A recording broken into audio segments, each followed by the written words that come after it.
मनुष्य भी बड़ा चालाक है। 108 मोतियों की माला गिनते समय तो उसका मन नहीं लगता, ध्यान इधर उधर भटकता है। और नोटों की गड्डी गिनते समय वो बड़ा एकाग्र हो जाता है। हो जाता है कि नहीं? कितनी एकाग्रता से नोट गिनते कि एक कहीं ज्यादा ना चला जाए, एक कहीं कम ना आ जाए, है ना? तो एकाग्रता उसमें तो बहुत है, क्योंकि जिस चीज में मनुष्य की आसक्ति होती है बस वहीं उसकी एकाग्रता होती है। एक बहुत छोटी सी स्टोरी है जो हमारे जीवन में बहुत बड़ा बदलाव लाएगी। ऊपर भगवान एक छोटे से बच्चे से कहते हैं स्वर्ग लोक में कि तुम्हें पृथ्वी पर जाना है, जन्म लेना है। तो बच्चा बोलता नहीं नहीं, मैं नहीं जाना चाहता पृथ्वी पर, मैं जन्म नहीं लेना चाहता। वहां तो मैंने सुना बहुत संकट, बहुत विपत्तियां आती है, बहुत मुश्किलें आती है। तो भगवान बोलते हैं कि नहीं भाई, यह तो विधि का विधान है, तुम्हें पृथ्वी पर जन्म तो लेना ही पड़ेगा। तो बच्चा बड़ा गिड़गिड़ाने लगता है कि अरे अरे नहीं, आप ऐसा मत कीजिए और ये वो। बोला जाना तो पड़ेगा। तो बोलता अच्छा ठीक है, मैं पृथ्वी पर जन्म लेने के लिए तैयार हूँ, लेकिन आपको मेरे साथ होना पड़ेगा।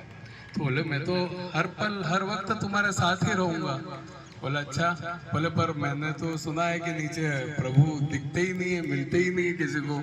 बोले नहीं, मैं हर पल तुम्हारे साथ। बोला आप मुझे विश्वास दिलाइए कि आप मेरे साथ रहोगे। बोले जब भी तुम्हारे साथ कोई संकट आए या जब भी तुम मुझे याद करोगे, जब भी तुम मुझे याद करोगे, भले कभी भी याद करो, तुमको दो जोड़ी पांव दिखेंगे, ठीक है? एक तुम्हारे होंगे, एक मेरे होंगे।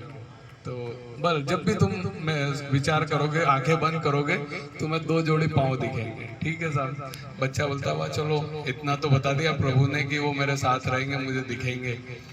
तो ठीक है, जन्म ले लेता बच्चा, थोड़ा बड़ा होता, समझ आती है, तो उसको वो चीज़ याद आ जाती है कि भगवान ने कहा था कि जब भी मैं आंखें बंद करूंगा मुझे दो जोड़ी पांव दिखेंगे। तो जब भी कोई उसके जीवन में खुशी का मौका आता है, वो प्रसन्न होता है, आंखें बंद करता है, तो उसको दो जोड़ी पांव दिखते हैं, एक उसके एक प्रभु के। एक बार क्या होता है, उसका साइकिल से एक्सीडेंट हो जाता है, बहुत चोट लगती है। काफी चोट के बाद वो घर पे आराम कर रहा होता है, तो वो सोचता है चलो प्रभु को याद करता हूँ, प्रभु को देखता हूँ। तो आंखें बंद करता है तो उसको एक जोड़ी पांव ही दिखते हैं। बड़ा दुखी होता है कि यार प्रभु ने तो कहा था कि हर समय साथ रहूंगा, और उन्होंने तो अपना वादा तोड़ दिया। ठीक है, पर अब क्या करें, प्रभु से बात कैसे करें? कोई फोन से बात तो कर नहीं सकता उनसे।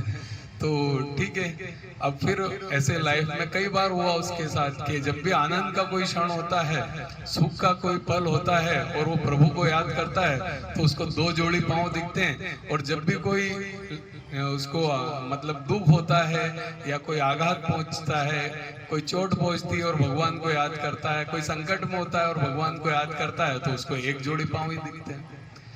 बड़ा उसका, पर जैसे तैसे उसका जीवन निकल जाता है, बुढ़ापा आ जाता है और वो अपना आखिरी वक्त गिनता रहता है। उस समय भी वो भगवान को याद करता है, तो उसको एक जोड़ी पांव दिखते हैं। मर जाता है, ऊपर चला जाता है और भगवान से झगड़ा करने लगता है कि भगवान आपने प्रॉमिस किया था कि आप मुझे हमेशा दिखेंगे, लेकिन जब जब भी मैंने आनंद के क्षणों में आपको याद किया, सुख के क्षणों में मैंने आपको याद किया, तो बराबर मुझे दो जोड़ी पांव दिखे। लेकिन जब भी मेरे जीवन में कोई संकट आया, वो कोई विपरीत परिस्थिति आई, कोई दुख आया, तो मुझे एक जोड़ी पांव ही दिखे। तो भगवान कहते हैं बेटा, मैं तो तेरे हमेशा हर पल तेरे साथ था। जब भी तेरे साथ कोई विपत्ति, कोई संकट आता, तो मेरा हृदय, मेरा मन द्रवित हो उठता और मैं तुझे